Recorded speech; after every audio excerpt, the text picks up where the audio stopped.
Hello everyone. In this particular session, we'll be taking up the basics of ECG.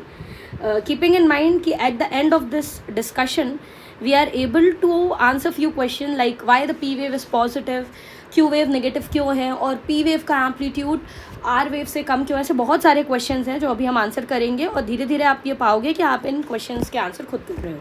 तो देखिए कुछ basic चीज़ों से शुरू करते हैं. पॉइंट नंबर वन क्या है. अज्यूम करिए बहुत सिंपल सा एक्सपेरिमेंट है, हम खुद कर रहे हैं. हमने क्या किया, हमने कुछ मायोकार्डियल सेल ले लिया. ठीक है, ये जो अभी मैं मार्क कर रही हूँ, और this and this these are my electrodes जो मैंने इन मायोकार्डियल सेल के अक्रॉस प्लेस कर दिया. ठीक है, आपको पता है मायोकार्डियल सेल में एक्शन पोटेंशियल जनरेट होगा. एक्शन पोटेंशियल जनरेट होगा तो चार्जेस का मूवमेंट होगा. अगर पॉजिटिव चार्ज पॉजिटिव की ओर जा रहा है तो ध्यान रखना ईसीजी पेपर में हमें अपवर्ड डिफ्लेक्शन मिलेगा. सिंपल चीज़, अगर पॉजिटिव की ओर जा रहा है तो ये अपवर्ड डिफ्लेक्शन होगा. अभी ये सारी चीज़ें आपको समझ में आ जाएगी कि कहाँ पॉजिटिव, कैसा पॉजिटिव. अभी आप ये 3 रूल्स याद कर लो मेरे साथ. ठीक है, पॉजिटिव की ओर जाएगा तो अपवर्ड डिफ्लेक्शन होगा. रूल नंबर 2, अगर पॉजिटिव नेगेटिव की ओर जा रहा है, ठीक है, या पॉजिटिव अवे फ्रॉम पॉजिटिव जा रहा है, सिंपल चीज़ है ना, या पॉजिटिव नेगेटिव की ओर जा रहा है तो हमें डाउनवर्ड डिफ्लेक्शन मिलेगा. Rule number 2. रूल नंबर 3, फिर से वही मायोकार्डियम. ठीक है, फिर हमने इलेक्ट्रोड लगा दिए और अब हमने क्या किया, अब हम क्या देख रहे हैं कि रीपोलराइजेशन हो गया इस मायोकार्डियम में. अगर रीपोलराइजेशन होगा तो नेगेटिव चार्ज का मूवमेंट होगा. अब ध्यान रखना, अगर नेगेटिव चार्ज की ओर जा रहा है, negative towards negative, then we will also get the positive deflection. With this basic piece of information let us move forward. ECG paper कुछ ऐसा दिखता है, उसमें पी वेव होती है, ये क्यूआरएस कॉम्प्लेक्स है, ये टी वेव है ना. आपने नीट के टाइम पे पढ़ा है कि पी वेव क्या इंडिकेट करती है, क्यूआरएस कॉम्प्लेक्स क्या इंडिकेट करता है, टी वेव क्या इंडिकेट करता है. हम ये सारी चीज़ें अभी डिटेल में देखेंगे, है ना, duration and all these things. पर अभी हम ये देख लेते हैं कि वेव्स कैसे जनरेट हो रही हैं और क्यों जनरेट हो रही हैं. तो I am taking in reference the lead 2 of ECG. दो ईसीजी में 12 लीड्स होती हैं, पर अभी हम केवल लीड 2 को लेकर के चीज़ें आगे बढ़ा रहे हैं. तो अभी तक केवल 3 चीज़ें याद की हैं कि पॉजिटिव की ओर जाएगा तो हमको अपवर्ड डिफ्लेक्शन मिलेगा, पॉजिटिव नेगेटिव की ओर अगर जाएगा तो हमें डाउनवर्ड डिफ्लेक्शन मिलेगा, और नेगेटिव अगर नेगेटिव की ओर जाएगा तो भी हमें अपवर्ड डिफ्लेक्शन मिलेगा. With this basic information let us move forward. हमें पर्सन का ईसीजी करना है. ठीक है, लेट अस अज्यूम दैट ये पर्सन है हमारे सामने, this is a person in front of me, and मुझे उनका ईसीजी करना है. ठीक है, आपको पता है हम लीड्स लगाते हैं. लीड 2 के बारे में एक चीज़ याद कर लो कि लीड 2 में negative on the right arm and positive on the left leg. हमने नेगेटिव इलेक्ट्रोड कहाँ पे लगा दिया, राइट आर्म में. पर्सन के राइट आर्म में हमने नेगेटिव इलेक्ट्रोड लगा दिया, और पॉजिटिव इलेक्ट्रोड हम कहाँ पे लगा रहे हैं, पर्सन के लेफ्ट लेग में हम लोग पॉजिटिव इलेक्ट्रोड लगा रहे हैं. ठीक है, चलिए हमने ये चीज़ कर ली. अब हम आगे बढ़ते हैं कैसा होगा. ठीक है, एकदम कहानी की तरह आप इसको समझें. It's like a story, right. If you are knowing a conducting pathway this would become a very simple piece of knowledge for you, right. तो देखिए क्या हुआ. ऐसे नोड आपको पता है एक्शन पोटेंशियल जनरेट करेगा. एक्शन पोटेंशियल जनरेट होंगे तो पॉजिटिव चार्ज का मूवमेंट शुरू होगा. It's like depolarisation, right. Positive charge निकले और उन्होंने मल्टीपल डायरेक्शन में अपने वेक्टर्स को स्प्रेड किया, आप देख सकते हो. पर हर वेक्टर पे हम एक मीन वेक्टर बनाएंगे. ठीक है, जितने भी वेक्टर्स आएंगे उससे मिला करके हम एक मीन वेक्टर बनाएंगे. तो ये सारे वेक्टर्स मिल गए. जो डार्क में दिख रहा है आपको वो मीन वेक्टर है ना. तो मीन वेक्टर कहाँ, किस डायरेक्शन में दिख रहा है आपको, एवी नोड की ओर. ठीक है, ऐसे नोड से एक्शन पोटेंशियल जनरेट हुआ, कई सारे एक्शन पोटेंशियल जनरेट हुए, वो हर डायरेक्शन में गए, है ना. वो अपोजिट साइड के एट्रिया में भी गए, इंटर एट्रियल सेप्टम में भी गए, और हमने एक मीन वेक्टर जनरेट कर लिया, और ये मीन वेक्टर आपको दिख रहा है एवी नोड की ओर जा रहा है. ठीक है, सिंपल पीस. मैंने क्या सिखाया आपको, जब पॉजिटिव की ओर जाएगा, देखो डीपोलराइजेशन हो रहा है तो पॉजिटिव चार्ज मूव कर रहा है, बट ऑब्वियस है पॉजिटिव चार्ज मूव कर रहा है, और पॉजिटिव चार्ज किसकी ओर मूव कर रहा है, पॉजिटिव इलेक्ट्रोड की ओर मूव कर रहा है. इलेक्ट्रोड्स तो हमने लगाए ना.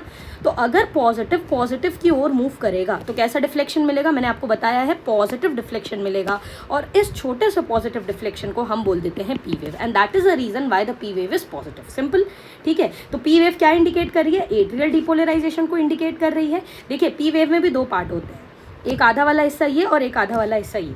ठीक है, जो पहला पार्ट है वो राइट एट्रिया की डीपोलराइजेशन को इंडिकेट कर रहा है, बट ऑब्वियस है ये राइट साइड है, ये लेफ्ट साइड है, तो वहीं से शुरुआत हुई. तो पहले राइट एट्रिया डीपोलराइज होगा जिसके कारण ये वाला हाफ मिल गया, और दूसरा वाला हाफ आपको लेफ्ट एट्रिया के डीपोलराइजेशन के कारण मिल गया. I think this piece of information is very clear to you. चलिए, हमें केवल और केवल एक्शन पोटेंशियल के साथ चलना है. ठीक है, और हमें कुछ नहीं करना. अब हम कहाँ पे पहुँच गए, हमारी गाड़ी अब पहुँच गई एवी नोड में. ठीक है, now we are on the AV node, हम एवी नोड में आ गए. ठीक है, In AV node, the action potential is reached, but this does not have a definitive direction. अब हुआ क्या, जब AV नोड में सारी की सारी एक्शन पोटेंशियल पहुंच गई है ना, तो उसका कोई डेफिनेटिव डायरेक्शन नहीं था, है ना, कि किस डायरेक्शन में मूव करना है, उसका कोई डेफिनेटिव डायरेक्शन नहीं था। इसके कारण हुआ क्या कि कोई नेट डायरेक्शन नहीं जनरेट हुआ, है ना, कि इम्पल्स का मैंने बोला ना हमेशा एक नेट वेक्टर बनेगा और उसी नेट वेक्टर के अनुसार आपकी ईसीजी में जो भी है आपको वेव्स मिलती है। पर इस पर्टिकुलर केस में क्योंकि एवी नोड में जब इम्पल्स आई तो वो एवी नोड में कोई नेट डायरेक्शन उसको नहीं मिला, वो ठहर गई एवी नोड में 0.1 सेकेंड के लिए। एवी नोड में आकर के वो 0.1 सेकेंड के लिए ठहर गई, रुक गई, है ना, it started to rest, it's like resting on the AV node. इसके दो फायदे हुए, इसका एक लॉजिकल रीज़न है ये क्यों हो रहा है, एवी नोड में आकर के इम्पल्स रुकी क्यों, रुकी इसलिए जिससे एट्रिया को सफिशिएंट टाइम मिल जाए कॉन्ट्रैक्ट करने के लिए, है ना, एट्रिया ढंग से कॉन्ट्रैक्ट हो जाए, जो भी इम्पल्सेस गई हैं वो एट्रिया को कॉन्ट्रैक्ट कर लें, है ना, इसके बाद हम उसको आगे ट्रांसमिट कर दें। और दूसरी चीज़, अभी एट्रिया कॉन्ट्रैक्ट कर रहे हैं तो डेफिनेटली वेंट्रिकल्स जो हैं वो रिलैक्सड होंगे, वेंट्रिकल्स मेरे रिलैक्सड होंगे। और आपको पता है जब कोई भी चेंबर रिलैक्सेशन फेज में होता है तो उस समय डायस्टोल बोलते हैं उसको, और डायस्टोल में चीज़ों की फिलिंग होती है। तो भाई हम एवी नोडल डिले के थ्रू ये इंश्योर कर रहे हैं कि जो वेंट्रिकल की फिलिंग है वो प्रॉपरली हो जाए, ठीक है।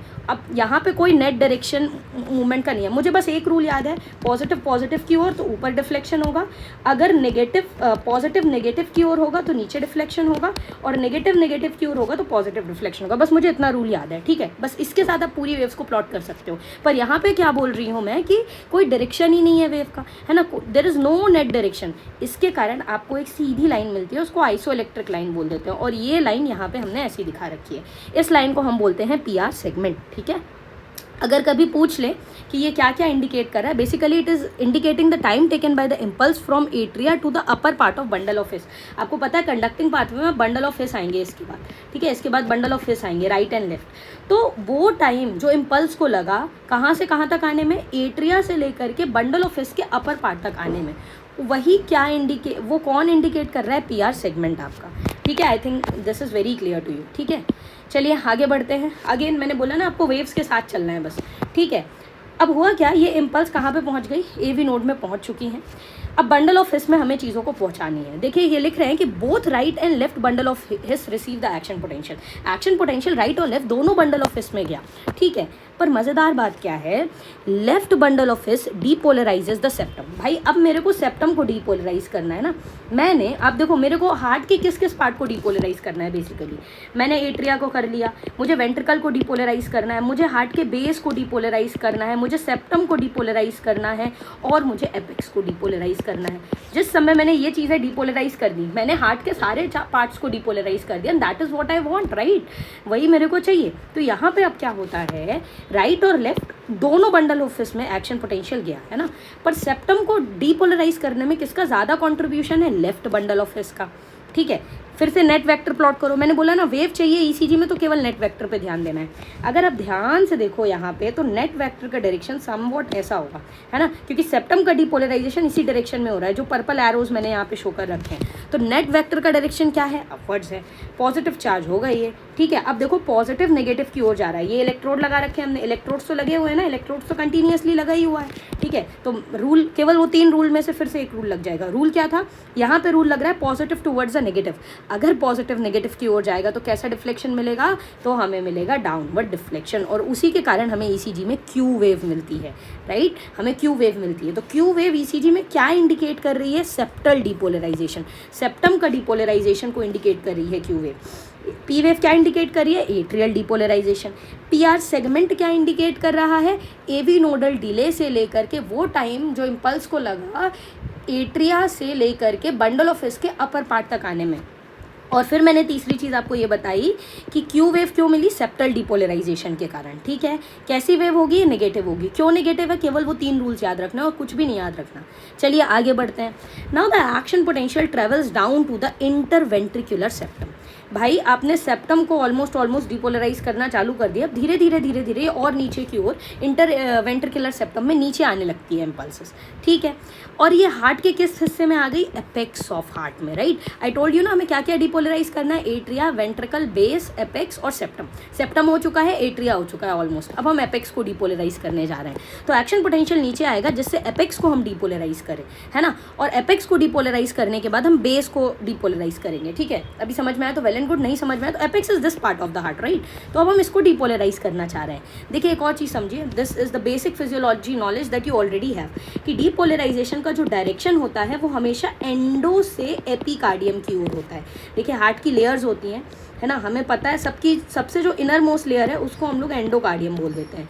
बीच में मसल वाली लेयर होती है जिसको हम लोग मायोकार्डियम बोलते हैं, और सबसे बाहर वाली जो लेयर होती है उसको एपिकार्डियम बोलते हैं। तो डिपोलराइजेशन का डायरेक्शन क्या है, this is for sure question, you need to remember this, endocardium से एपिकार्डियम। मतलब अगर आप इस फोटो को ध्यान से देखो, right, if you look at this photograph carefully you could see over है, ये छोटे छोटे वेक्टर्स आपको दिख रहे हैं अंदर से बाहर आते हुए, ये अंदर से बाहर आते हुए दिख रहे हैं। बेसिकली हम किसको डिपोलराइज करने की कोशिश कर रहे हैं, राइट। ये छोटे छोटे वेक्टर्स आपको अंदर से बाहर आते हुए दिख रहे हैं, है ना। हम कोशिश कर रहे हैं कि हमारा पहले एपेक्स डिपोलराइज हो जाए और फिर बेस डिपोलराइज हो जाए, ठीक है।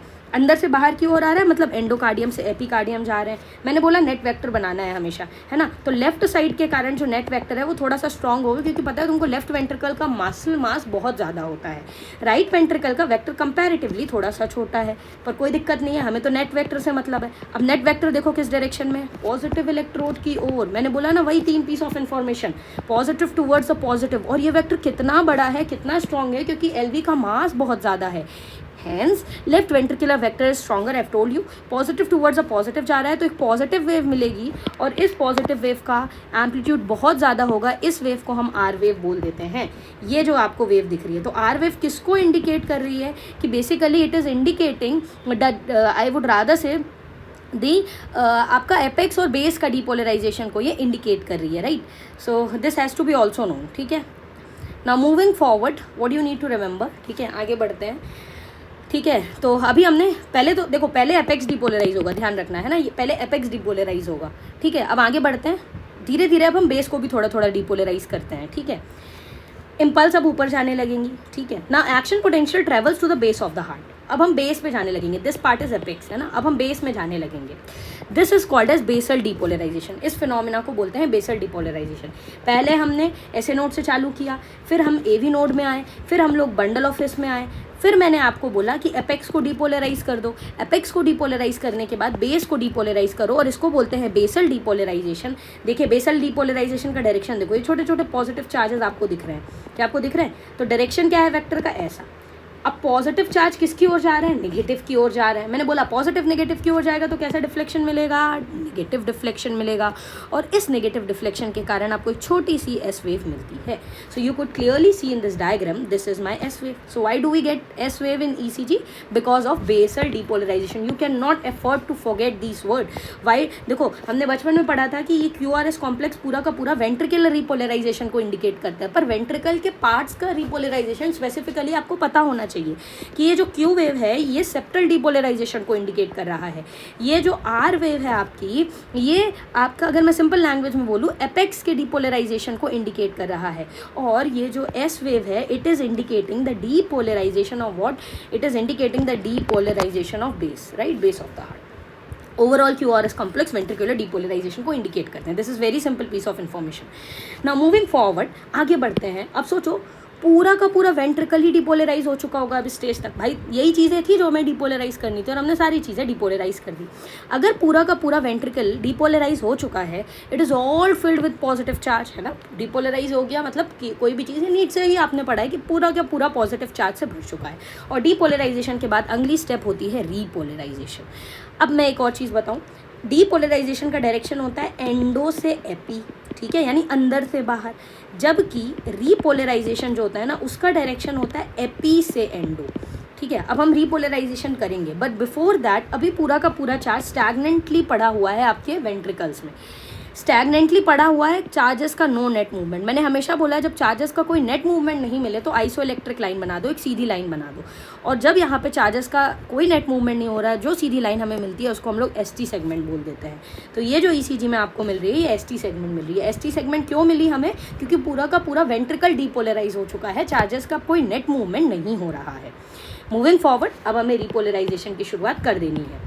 ठीक है, रिपोलराइजेशन वेंट्रिकल में शुरू होगा। मैंने बोला है रिपोलराइजेशन का जो डायरेक्शन होता है that is from epi to endo, है ना, वो बाहर से अंदर की ओर होता है। ठीक है, एपी टू एंडो आप देख सकते हो, डायरेक्शन देखो एरोस का, पर्पल एरोस का, ये ऐसे जा रहा है। और ऑब्वियसली जो लेफ्ट साइड का रिपोलराइजेशन वेक्टर होगा वो भी स्ट्रॉन्ग होगा। अब तुमको समझ में आया कि हमने नेगेटिव चार्ज का मूवमेंट नेगेटिव की ओर क्यों पड़ा? क्योंकि रिपोलराइजेशन के समय तो नेगेटिव चार्ज मूव कर रहा है ना, और नेगेटिव चार्ज नेगेटिव की ओर मूव कर रहा है। मैंने आपको बताया है जब नेगेटिव चार्ज नेगेटिव की ओर मूव करेगा तो ईसीजी में पॉजिटिव डिफ्लेक्शन मिलता है। बहुत सारे लोगों को ये चीज़ नहीं समझ में आती, और ये चीज़ इंडिकेट कर रहा है आपका टी वेव या वेंट्रिकुलर रिपोलराइजेशन। ठीक है, तो ये हमें मिल गई ventricular repolarization. So that is the first part of the ECG. बस आपने ये समझा कि कौन सी वेव ईसीजी में क्यों मिल रही है। वापस हम अपना ईसीजी देखते हैं। देखो अब आपको बहुत क्लियरली आप बता सकते हो कि कौन सी वेव क्यों मिल रही है। देखो, let me just ask you this simple question, we are able to see P wave. Why do we get P wave in ECG? P wave is because of atrial depolarization. Why do I get Q wave in ECG? Because of the septal depolarization. Why do I get R wave in ECG? Because of depolarization of the apex of the ventricle. Why do I get S wave in ECG? Because of the depolarization of the base, basal depolarization. Why do I get these two segments in the ECG? पहला AV nodal के कारण था और दूसरा पूरा का पूरा ventricle जब डिपोलराइज हो गया, एसटी वाला, है ना।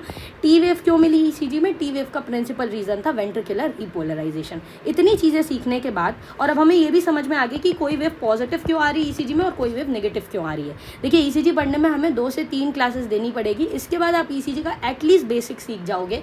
आप ईसीजी देख करके ये बता दोगे कि इसका रेट क्या है, रिदम क्या है, एक्सेस क्या है, बहुत सारी चीज़ें आप कैलकुलेट करना सीख जाओगे, right. So in the next session we learn about the leads, है ना।